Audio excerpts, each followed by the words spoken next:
No quisiera tomarle muchos minutos. Yo no soy de hablar mucho. No. Yo voy a ser lo más breve posible. Y ahorita pensaba, pero ¿cómo yo digo esto? Narrando. Y la verdad que no se me ocurrió nada. Solo una analogía. Me llegó a la cabeza. Ustedes ven que es muy común el selfie, ¿no? Tirarse fotos y todo eso. Y uno se pregunta, ¿y por qué la gente siempre está guardando fotos? ¿O por qué la gente quiere atrapar el instante de una vivencia, de un momento, en una foto? Y guardar eso. Y ya tenemos el álbum. En mi recuerdo de mozo, nosotros solíamos, incluso a veces yo lo hago, ver álbum de fotos. Y a medida que uno veía ese álbum de esas fotos y veía cómo uno iba transformándose, creciendo, mejorando en muchos casos y empeorando en otros, toda esa vida, todos esos momentos, incluso uno se detenía. ¿Te acuerdas cuándo sucedió esto? Esto fue en tal sitio, esto fue cuando fuimos al campamento.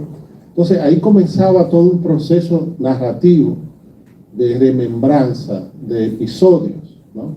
Uno le llama así episodios, así como suele hablarse en la narración, en la novela, un episodio. Hoy se transmite el episodio de la telenovela, tal cosa. Y después mañana el otro episodio. Y después el otro episodio. Entonces uno tiene que esperar mucho tiempo para ver la historia completa de la novela. Y después uno pensar, ¿sirvió o no sirvió la novela esto? ¿Es lo mismo o no es lo mismo? Pero uno ve todo esto en la totalidad, al final de todo. Mientras va mirando episodios, como que se disfruta, se goza en cada episodio y se descubren cosas nuevas en cada episodio. Entonces, en nuestra cabeza hay una narratividad natural, vamos a decirle natural. Incluso cuando uno tiene la primera experiencia fuerte de algo significativo, uno quiere contarlo. Y hasta que uno no lo cuenta a alguien, no se ha vivido. Esa sensación de guárdame el secreto, pero oye lo que te voy a decir. Pasó esto, ¿verdad? Ya no es secreto porque ya va otra persona que lo va a saber y tú le vas a contar. Y tenemos esa necesidad imperante de contar. Entonces, esto es lo que muchos autores, y Paul Ricoeur, de quien yo le vengo a hablar, ha llamado narratividad. ¿Bien? Esa necesidad antropológica. Los antropólogos dijeron hace muchos años de que aprendimos a hablar porque teníamos la necesidad de contar las aventuras. Y por eso se creó el lenguaje. O sea, primero no el lenguaje y después contamos, sino una necesidad de contar y creamos lenguaje. Evidentemente se necesitaban ciertas condiciones cerebrales y todo eso. Entonces, cuando hablamos de narratividad o una cualidad de narración, es esto, de pensar la vida no solo como fragmentos, como un rompecabezas, como episodio aislado, sino que vemos la totalidad de la vida y intentamos contarla. ¿Por qué intentamos contarla? Por lo mismo que sucede cuando usted va al psicólogo, si han ido, y el psicólogo le dice a usted, cuéntame, ¿en qué te ayudo? ¿Ya? Esa es la puerta de entrada. Cuéntame. Usted comienza, mire, yo vine porque me sucedió tal cosa. O yo quiero hablar de esto, pero ¿cómo llegaste ahí? Comienza a contar la historia. Entonces, esa necesidad, igual, hay un psicólogo cognitivo, pensador norteamericano, que habla incluso de modelo de pensamiento narrativo, para hablar de esa necesidad de contar las cosas y que al contarlas podemos manejarla mejor o de forma distinta al pensamiento lógico, ¿bien? Matemático, racional, argumentativo, ¿no? La narración tiene una manera de ver la realidad, de ver la vida, que nos permite ver cosas en detalle, que no tiene el pensamiento racional. Por eso, según Jerome Bruner, ese psicólogo cognitivo norteamericano, él dice, estas dos modalidades de pensamiento han acompañado la humanidad en toda su historia. Una modalidad narrativa, por eso los mitos, por eso las antiguas culturas tienen mitos, y el mito es el primer acercamiento de interpretación y de explicación de lo real.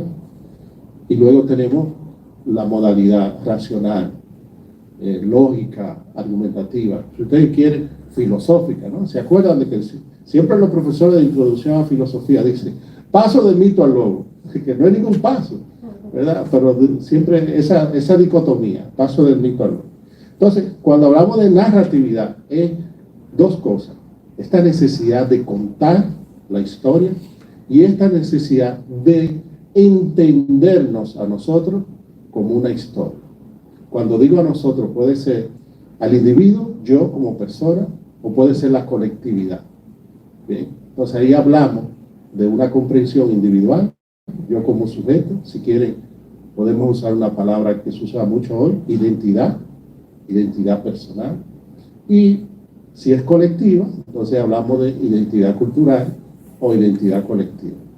Entonces, igual, toda identidad es narrativa, dice Paul Ricoeur. Ese es uno de los grandes aportes de su filosofía y su teoría sobre la narratividad. Toda identidad es colectiva, es narrativa. ¿Qué significa esto? De que yo solo puedo contarme y conocerme si hago un relato. Fíjense lo que dije, yo solo puedo contarme y conocerme si hago un relato. Ese contarme significa, ¿verdad?, yo exteriorizar a través del lenguaje las cosas que voy viviendo, las vivencias. Ese es el contarme. Y conocerme es la reflexividad que yo hago. Y una reflexividad que va en dos órdenes. Digamos que el primero es con usted mismo, conocer sus capacidades, sus limitaciones, ¿verdad?, sus bondades, sus posibilidades, y con ese conocimiento usted irle a la vida, no desde el suicidio ni nada de eso, no, irle a la vida con buen sentido, ¿bien? Aprovechar la vida, que no significa un disfrute, no, sino irle a la vida con conciencia de vida, ¿bien? Ir a la vida a vivir la vida, pero vivirla con compromiso, ¿bien? Eso es lo que él llama atestación. Es un concepto fundamental que yo, cada vez que leo, lo leo poco, y que cuando me habla de identidad, lo leo poco. No hay identidad sin atestación. O el final de la identidad es la atestación. Entonces, ¿qué significa atestación? Es como una especie de confianza y de seguridad sin que sea una certeza, sin que sea una verdad, sin que sea un descubrimiento definitivo, sino tú tener la sospecha, ¿verdad?, de que va bien, pero también puede ir mal. Pero tú tienes cierta seguridad de que por ese camino es la cosa, por ahí que tú te vas. Entonces, eso es atestación. Y saber que tú tienes las capacidades para tener un compromiso y saber actuar éticamente de cara al otro, la alteridad. Y esto es importante. Narratividad, identidad, atestación, alteridad. No hay identidad individual o colectiva sin una alteridad. ¿Qué significa alteridad? El otro. Pero ojo, no el otro como nos ha enseñado, el otro como el enemigo. No. sobre todo cuando hablamos de identidad colectiva. Muchas veces nos dicen, el otro es el enemigo, la amenaza. No, es que no es posible hablar de uno mismo si no es en relación con otros. No para diferenciarte, sino para afirmarte en tus capacidades de comunicación, en tus capacidades de empatía y en tus capacidades también no pasionales de odio, de rencor, de violencia. Porque cuando usted ejerce violencia es sobre otro o sobre usted mismo, ¿verdad? Como el suicidio, violencia hacia sí mismo. Pero regularmente la violencia es hacia otro. Por tanto, la alteridad es clave en este tema de la narratividad. Entonces, cuando hablamos de narratividad de la vida, estamos hablando de esta capacidad que tenemos innata, diríamos, de contarnos y de comprendernos en la medida que nos contamos y que contamos nuestras vidas. ¿Y cómo contamos nuestras vidas? Muy simple, mirándola en una totalidad. Por ejemplo, ustedes ahora están en la universidad. Cuando estén en el trabajo, van a mirar esta etapa de la universidad como una totalidad. Y van a decir, cuando yo estaba en la universidad, me acuerdo que, ¿bien? Entonces, tienen una experiencia de un tiempo vivido, de una vivencia, es un concepto fenomenológico clave, esa vivencia que te da, ¿verdad? Te permite entender lo que ya usted vivió para reflexionar sobre eso ya vivido y ir pensando en el compromiso ético o en las posibilidades futuras o los mundos posibles futuros que usted le tocará vivir. Entonces, para resumirle un poquito estas ideas que he compartido y estas historias, narratividad de la vida es, digamos, una condición antropológica del ser humano. No podemos tener narratividad de nuestra vida si no miramos los episodios de nuestras vidas, pero desde una totalidad, como quería Aristóteles con el tema de la felicidad. Sí, yo no puedo saber si soy feliz en un momento, porque eso es imposible. Yo tengo que ver la totalidad de una vida. Y a partir de que vea la totalidad, puedo decir, ¿soy feliz o no? Por eso de la felicidad solo se habla en pasado, dice Aristóteles.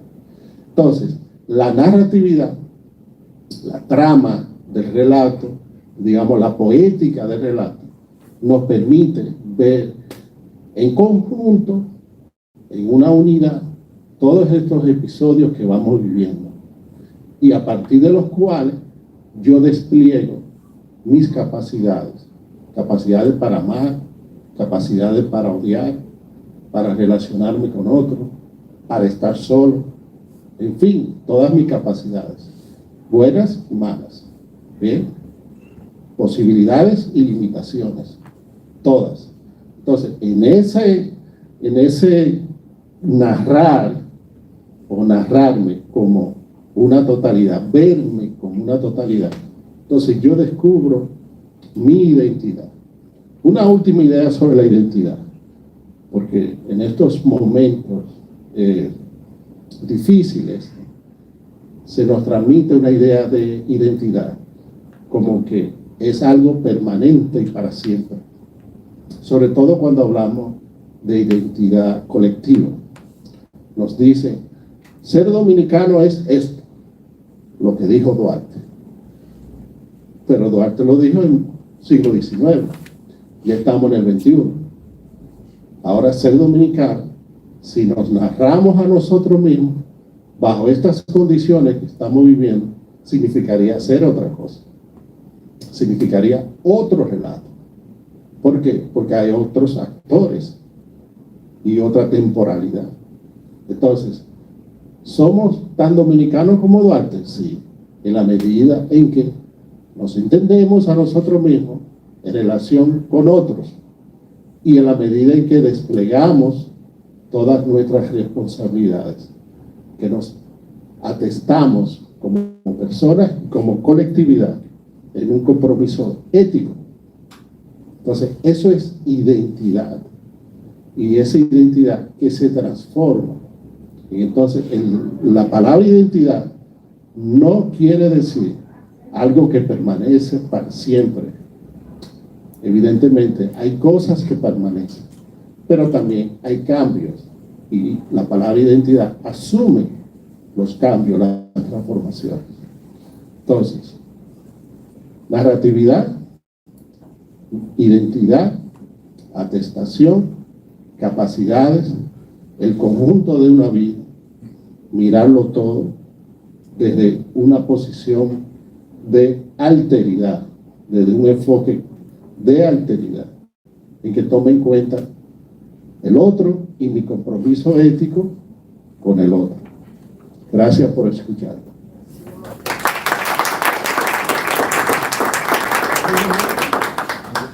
Ahora le vamos a hacer 60 preguntas. 60.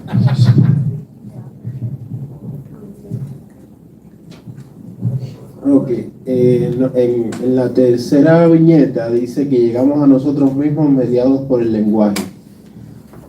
El pensamiento reflexivo que yo tengo sobre sí mismo entonces es una forma de lenguaje, aunque no me cuente, aunque no le diga al otro. Yo, por ejemplo, mi experiencia personal, estoy convencido de que llego a la conciencia de mí mismo sin relatarme, sin contarme, incluso, bueno, no sé si será sin relacionarme con el otro. Entonces, ese pensamiento es una forma también de narrarme para entender cómo lo del autor lo dice, porque no estoy de acuerdo tal y como...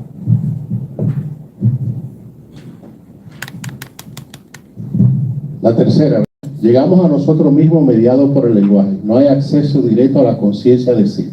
Esta es una de las expresiones que él toma, por Riquet, de Dilthey y la hermenéutica romántica, que dice que la conciencia se sale, ¿verdad?, y se objetiva en una obra cultural. Entonces, en ese sentido, para yo entender lo que está en tu conciencia, yo necesito ver la obra, y esa obra es un lenguaje que habla de algo interno. Entonces, la conciencia no es una cosa dada o un lugar dentro de uno, sino es la manifestación de una subjetividad que se expresa hacia afuera, ¿ve? Y que yo puedo determinar en esa expresión cierta objetividad. Por eso no hay acceso inmediato, es decir, sin mediaciones a la conciencia, sino que necesito ver el lenguaje con la que esa conciencia se expresa para poder yo entenderlo como observador, Entonces, en la medida en que yo reflexiono sobre mi historia, sobre mi persona, sobre mí mismo, estoy haciendo lo que él luego va a llamar 40 años después, estoy siendo un sí mismo como otro. Ese es uno de sus últimos libros, se llama sí mismo como otro. Es decir, yo, a medida que reflexiono, el lenguaje es un vehículo para yo exteriorizar mi conciencia y sacar cosas que para mí mismo estaban ocultas. Por eso la importancia de la escritura. Él se focaliza en la lectura, porque la lectura es como una mediación que tú tienes para hablar con una alteridad.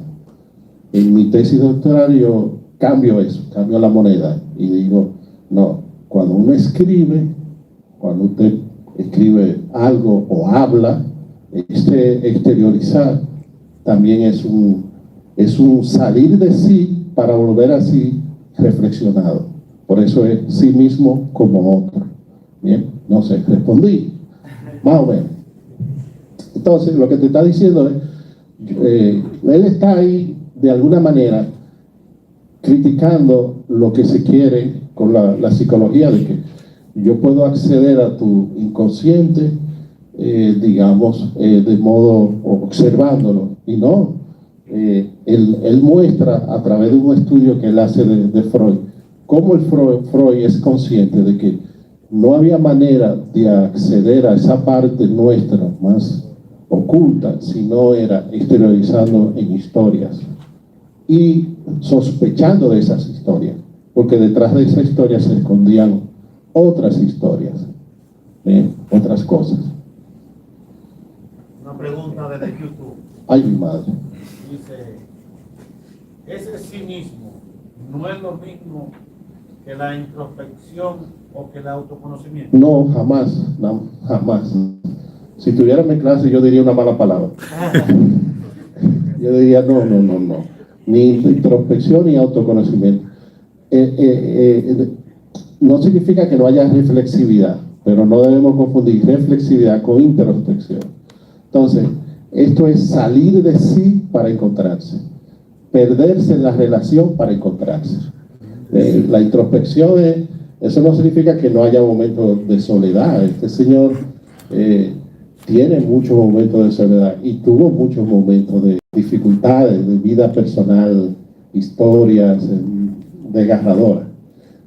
Yo no quiero meterme en eso porque tal vez no es lo importante, pero esas historias desgarradoras de su vida dan origen a ciertos libros y ciertos pensamientos y ciertos temas. Y eso sucede en todos los filósofos. Entonces, nunca es introspección. ¿Por qué? Porque no es mirarse a sí mismo de manera narcisista. Eso es lo que busca la introspección, narcisismo. Es usted salir y en la medida en que sale y se relaciona, hay un compromiso ético. ¿Por qué? Porque usted está frente a otro. Y cuando hay una relación, se llama la ética. Bien, si usted estuviera en una isla solo, ¿qué ética? Usted no necesita ética, pero usted está con otro, necesita ética. Y en esa relación se van a contar historias. Bien, entonces nunca es introspección.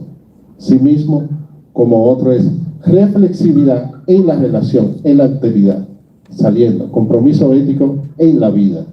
Bien, nunca introspección. La introspección es un barril sin fondo, señores. Mientras más usted se busca adentro, menos va a encontrar. Dime a ver. Momentico. Te van a llevar el micrófono. Sí.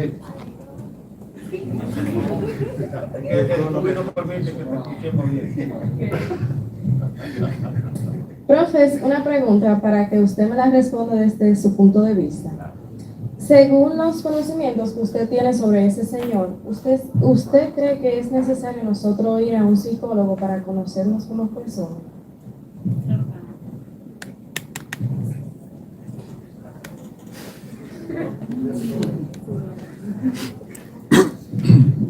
Voy. Se está jugando la vida de mucha gente. Sí, la comida sobre todo. Y la Mire, comida. este señor creó un libro, hizo un libro sobre Freud y el psicoanálisis. Él sabía alemán y aprendió alemán siendo un preso de la Segunda Guerra Mundial en Alemania. Ya sabía un poco, pero allí se lo perfecciona y traduce obras para 4 años preso, es mucho tiempo, ¿verdad? Entonces tuvo tiempo para traducir, leer, hablar alemán, solo alemán, etcétera, etcétera. Entonces, ir al psicólogo no es malo, es necesario. Y es un vehículo. Entonces, esa ida al psicólogo, lo que se da entre usted y el psicólogo es un espejo para usted. Y fíjese que le va a preguntar, cuéntame, ¿en qué te puedo ayudar? Si el psicólogo no te dice eso de entrada, vete de ahí, que no es buen psicólogo. Porque lo importante es que él va a hacer que tú converses, que tú expreses, te exteriorices a través del lenguaje lo que tú llevas dentro. Y él dice, mira, es evidente que debemos tener sospechas sobre lo que le comunicamos al psicólogo, y el psicólogo lo sabe. ¿Por qué? Porque tú puedes amarrar e ilusionar tu historia. Y el psicólogo se va a dar cuenta que a medida que tú cuentes, hay cosas ocultas en tu narración. Y tú fuiste por esas cosas ocultas que tú misma no sabías. ¿Bien? Entonces, un buen psicólogo te ayudará a darle nombre a esas cosas ocultas, a reconstruir todo el relato. No el chin que tú le contaste, no los fragmentos, sino lo que está detrás de esos fragmentos. ¿Bien? Eso es lo mejor, ir a un profesional. Ahora bien, si tú no tienes para un profesional, hay un modo más solitario. Escribe. ¿Bien? Pero lo que tú escribas es para ti y queda ahí oculto. No te puede retroalimentar o preguntar. Solo tú vas a expresar, y a veces sí, como un lenitivo, ¿no? Eso sería como una especie de pastillita, de aspirina para el dolor de cabeza, para la migraña, pero la migraña va a volver. Hasta que el psicólogo no te ayude a curar toda la migraña, va a volver. Pero escribir ayuda. Bien, creo que dejes a salvo los psicólogos, ¿verdad? Ok. No, que con lo que usted decía, pensé en una novela, en una narrativa, pensé en El Perfume. Uh-huh. Y me llegó a la mente pensando eso, que el protagonista de la misma está de una u otra manera relacionado con la persona que vive, con su entorno, pero no está comprometido ni éticamente ni socialmente. Partiendo de su experiencia, ¿qué usted me podría decir de esa parte aquí? ¿De la novela o...? De la novela relacionándola con este caballero. Con Riquet. Sí, sí. Mira, muy simple. La obra de Patrick Suskind, El Perfume, si a esa es la que tú te Claro. refieres, hay un trauma severo, una naturalidad forzada, digamos, una condición natural forzada. Entonces, el joven desarrolla una sola capacidad, oler. Ajá, ole. Bien, esta es lo primero, una sola capacidad para relacionarse con todo. Y entonces, su relación con el mundo es solo a través del olfato, del sentido del olfato. Esta novela es genial porque se dio cuenta de que el sentido del olfato, el autor se dio cuenta de que el sentido del olfato había sido trabajado muy poco en la literatura. Después, todos los sentidos siempre hay una obra alrededor de ellos, pero menos del olfato. Y centró toda la obra en el olfato. De ahí la genialidad de esta obra y la popularidad. Entonces, esta persona, el joven, que tiene una vida difícil y de rechazo permanente, bien, solo se relaciona con el mundo a través de una capacidad, no consigue desarrollar sus otras capacidades, y sobre todo, la capacidad de empatía. Fíjense que en la obra, su obsesión es por obtener un primer olor que sintió fuertemente. ¿Cuándo sintió ese olor fuertemente? Cuando mató a su primera víctima. Esa esencia, al morir, él quería volver de nuevo y tomarla en un perfume, en un ar, ese aroma, esa esencia que tuviera en un frasco, diríamos. Entonces, por eso siempre estuvo buscando y por eso se convirtió en un criminal. Entonces, fíjense bien, la historia, la narratividad de toda una vida permite comprender todo. Entonces, igual, Riquet, como está focalizado en la lectura, dice, por ejemplo, cuando usted lee esa novela, usted como lector se ve transformado por ella, porque te indica inmediatamente. Por ejemplo, yo soy profesor y estoy en un colegio que intenta desarrollar al alumno de manera integral.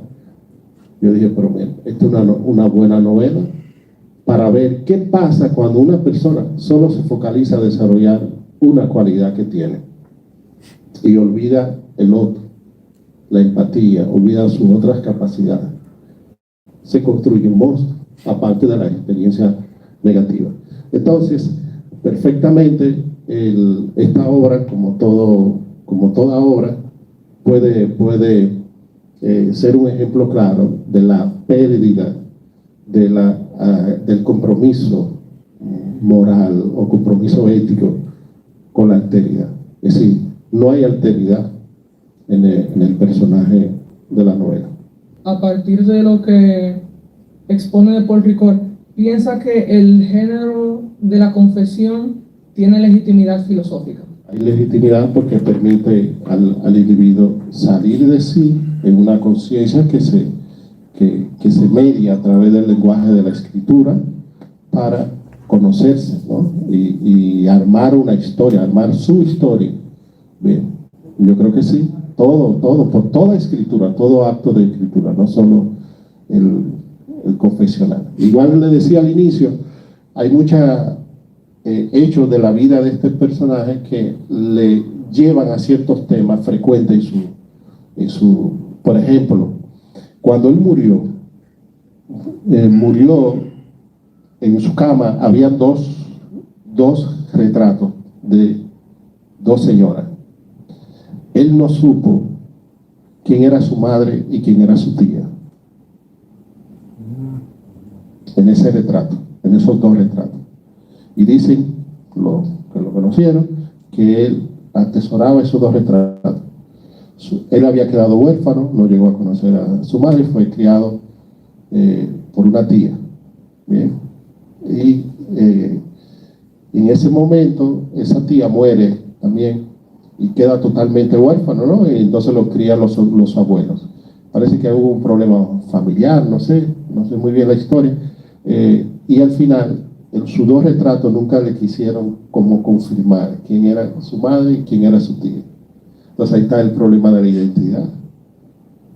Esa angustia de saber la historia y toda la historia completa y ver quién es quién. Son cosas así, ¿no? Que uno descubre y conecta con los pensadores. La palabra identidad tiene dos sentidos en latín, y él lo recupera en su libro, que es, él le llama identidad idem, identidad ipse. Entonces, identidad idem es lo mismo, lo que permanece, Parménides. Identidad ipse es lo que cambia, Heráclito. Todavía seguimos bajo esos dos horizontes, Parménides y Heráclito. En la guerra, en Sí. la madre, todas esas cosas. Bueno, ya lo sabe. Entonces, por ejemplo, él dice identidad idem, la permanencia. ¿Qué es lo que permanece en nosotros? El nombre propio. Si no te lo cambia, claro está. Pero cuando te lo cambia ya se transformó. Entonces, el nombre propio es como algo que nos indica que hay cosas en uno que no cambian. Para poner algo en un ejemplo, él les refiere a otras cosas. Entonces, después, nosotros sabemos que ya no somos los mismos de hace 10 años o 15 años, pero seguimos siendo el mismo. Entonces, la identidad tiene esas dos cosas. ¿Cómo yo me entiendo y doy mi identidad? Narrando. Entonces, él dice, es problemático el tema de comparar la vida con la narración, porque uno es ficción y lo otro lo estamos viviendo. Pero ayuda a entender que en la poética del relato, cuando uno ve toda una vida desde una unidad, es posible darle una identidad, saber quién es. Él hace ese énfasis, el quién de la narración. Y ese quién es una persona. Y esa persona tiene un nombre, tiene unos rasgos, tiene unas capacidades, tiene unas relaciones, tiene pasiones, etc. Entonces tiene identidad. ¿Está bien? ¿Nada? ¿Hemos abusado o no? No, estamos en tiempo. Estamos en tiempo. Bueno, muchísimas gracias. Fuerte el aplauso. por